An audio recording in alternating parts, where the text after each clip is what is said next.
Welcome to Liberty Voice USA, the channel dedicated to cutting through the noise, exposing the spin, and delivering the unfiltered truth about the political battles shaping our nation. Here, we don't peddle partisan talking points or manufactured outrage. We lay out the facts, connect the dots, and let the American people decide for themselves what's real in a landscape too often clouded by deception and self-serving narratives. Today, we're diving into a moment that crystallized the stark divide between accountability and evasion, between those who stand on principle and those who hide behind carefully rehearsed deflections. It happened during a heated congressional hearing where freshman Representative Jasmine Crockett, the sharp-tongued Democrat from Georgia, went toe-to-toe with White House Press Secretary Karoline Leavitt and in a matter of minutes dismantled a web of claims that simply didn't hold up under scrutiny. Picture the scene: the House Oversight Committee room, cameras rolling, members on both sides of the aisle leaning forward, the air thick with the tension that always accompanies these high-stakes interrogations. Leavitt, only months into her role as the administration's chief spokesperson, had been called to testify about the White House's handling of a controversial executive order on border security, an order that critics say overreached federal authority and ignored congressional oversight. The order, signed in the dead of night with little fanfare, directed the Department of Homeland Security to redirect funds originally allocated for disaster relief toward the construction of additional border barriers, a move the administration insisted was both legal and urgently necessary to stem what it called an unprecedented surge in illegal crossings. Leavitt took the stand armed with statistics, timelines, and a calm demeanor that suggested she believed the numbers would speak for themselves. But numbers, as we all know, can be twisted, and when they're detached from context, they become weapons of misdirection. Crockett, known for her prosecutorial background and her refusal to let slippery answers slide, wasted no time. She began methodically, almost gently, asking Leavitt to confirm the administration's public claim that migrant encounters at the southern border had spiked by 42% in the first quarter of the new fiscal year. Leavitt nodded confidently, repeating the figure as if it were gospel. "That's correct, Congresswoman, and that's why immediate action was required." It sounded persuasive, until Crockett pulled out a thin folder marked with the seal of Customs and Border Protection, the very agency the White House was citing. She flipped to a highlighted page and read aloud. Total encounters for the period in question were actually down 8% from the same quarter in the previous year, a decline the administration had quietly acknowledged in an internal memo, but had never mentioned in any public briefing. The room went still. Leavitt's expression didn't crack, but her next words betrayed the scramble underway behind the scenes. "Congresswoman, I believe you're referring to preliminary data, and our figure accounts for adjusted projections that factor in seasonal trends and intelligence reports." It was a classic pivot, the kind we've seen time and again from press secretaries across administrations. Acknowledge the discrepancy, then bury it under layers of qualifiers. But Crockett wasn't having it. She leaned into the microphone, her voice measured, yet laced with the quiet fury of someone who'd spent years in courtrooms watching defendants try the same dodge. "Ms. Leavitt, preliminary data is what CBP releases every month on its public website. The 42% increase you keep citing comes from a slide deck prepared by a political consulting firm with ties to the president's re-election campaign, not from any official government source. Are you telling this committee that a campaign slide is now the authoritative metric for national security?" Gasps rippled through the press gallery. Leavitt attempted to interject, citing evolving intelligence, but Crockett pressed on, producing side-by-side screenshots, one from the CBP website showing the decline, the other from the campaign presentation touting the surge. The contrast was undeniable, and the silence that followed spoke volumes. This wasn't just a gotcha moment, it was a window into a broader pattern. The administration had built its entire border narrative around the idea of a crisis spiraling out of control, justifying everything from the executive order to the redirection of FEMA funds that lawmakers from hurricane-ravaged districts were now screaming about. Yet when the actual data contradicted the story, the response wasn't correction or clarification, it was amplification of the original claim, delivered with the full weight of the White House podium. Leavitt, in her earlier briefings, had stood before the American flag and declared that the border is less secure today than at any point in modern history, a line that played well on cable news, but crumbled the moment someone held it up to the light of verifiable statistics. Crockett's questioning peeled back the veneer, revealing not just a misstatement, but a deliberate choice to prioritize political theater over transparent governance. And the border statistic was only the opening act.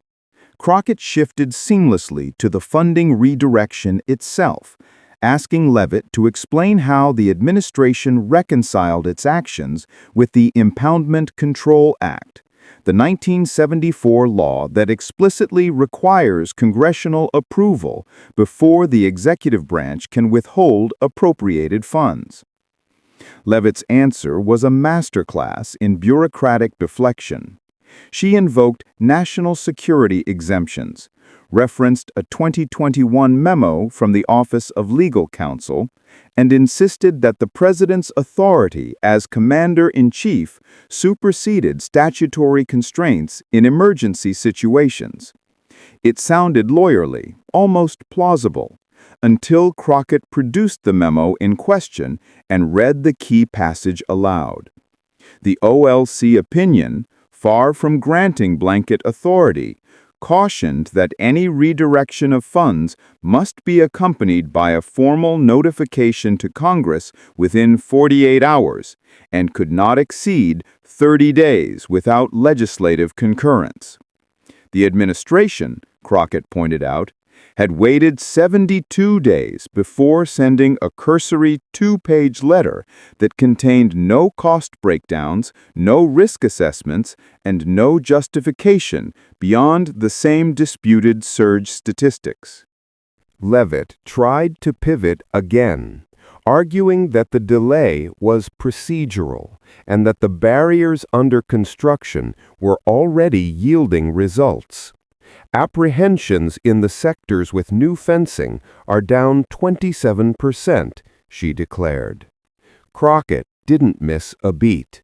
She displayed a map prepared by the Government Accountability Office, showing that the sectors Leavitt referenced had received no new funding under the executive order. The fencing in question had been completed 2 years earlier under a bipartisan infrastructure bill. The 27% drop, it turned out, correlated directly with increased staffing at legal ports of entry, not with any new physical barriers.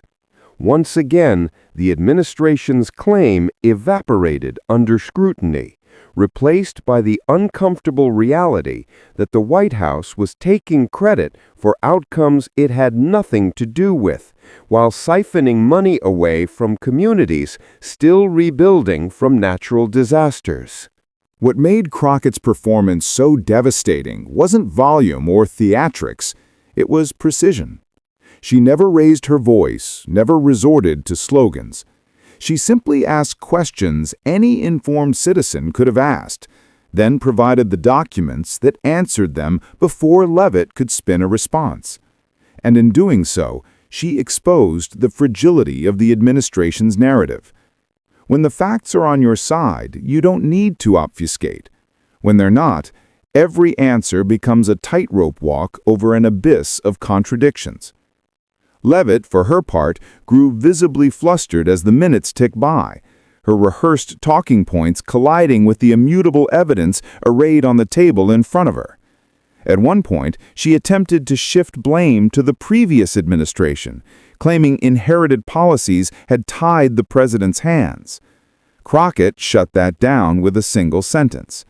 The Impoundment Control Act was signed by Richard Nixon, Ms. Leavitt, not Joe Biden.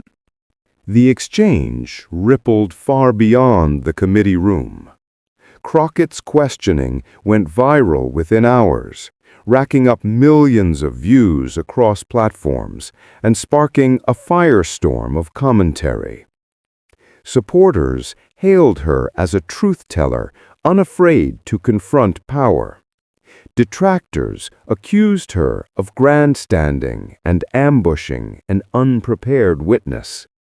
But the substance of her critique stood unchallenged.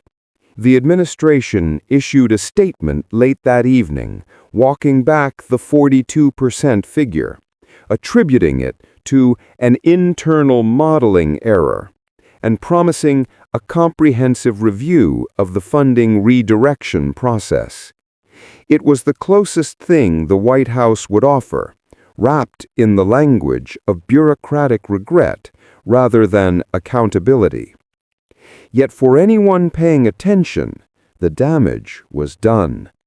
The hearing had laid bare a truth too often obscured in the daily churn of cable news hits and social media soundbites, that the line between persuasion and deception is razor thin, and once crossed, it erodes the public trust that any administration needs to govern effectively. This moment matters because it reminds us what oversight is supposed to look like. Not performative outrage, not gotcha theatrics for the cameras, but the patient, relentless pursuit of clarity in the face of evasion. Jasmine Crockett didn't win the day with rhetoric. She won it with receipts, documents, data, statutes, timelines. And in an era where both parties have grown adept at weaponizing partial truths, her approach felt almost radical in its simplicity. Ask a clear question, demand a clear answer, and when the answer doesn't come, produce the evidence that fills the silence. It's a model that transcends party lines. A reminder that the American people deserve representatives who treat facts as non-negotiable, not as optional accessories to be deployed when convenient and discarded when inconvenient. Of course, the story doesn't end with one hearing. The redirected funds remain in limbo, lawsuits are pending, and the border itself continues to be a flashpoint in our national debate. But what Crockett achieved was more than a tactical victory. She reasserted the principle that no administration, regardless of party or popularity, operates above the law or beyond the reach of accountability. Karoline Leavitt, for her part, returned to the briefing room the next day with a new set of talking points, carefully scrubbed of the discredited statistics. Whether the lesson sticks remains to be seen. What is certain is that moments like these, when a single lawmaker armed with nothing more than preparation and principle forces a recalibration of the official narrative, serve as correctives in a system that too often rewards volume over veracity. As we reflect on what unfolded in that committee room, let's hold fast to the ideals that make self-government possible: transparency, honesty, and the courage to confront power when it strays from the truth. The American experiment depends on citizens and their representatives insisting on these values, day in and day out, regardless of who occupies the White House or controls Congress. When we settle for less, we get less. When we demand more, we move closer to the more perfect union our founders envisioned. Stay tuned, stay aware, and stay truthful. This is Liberty Voice USA, where facts speak louder than politics.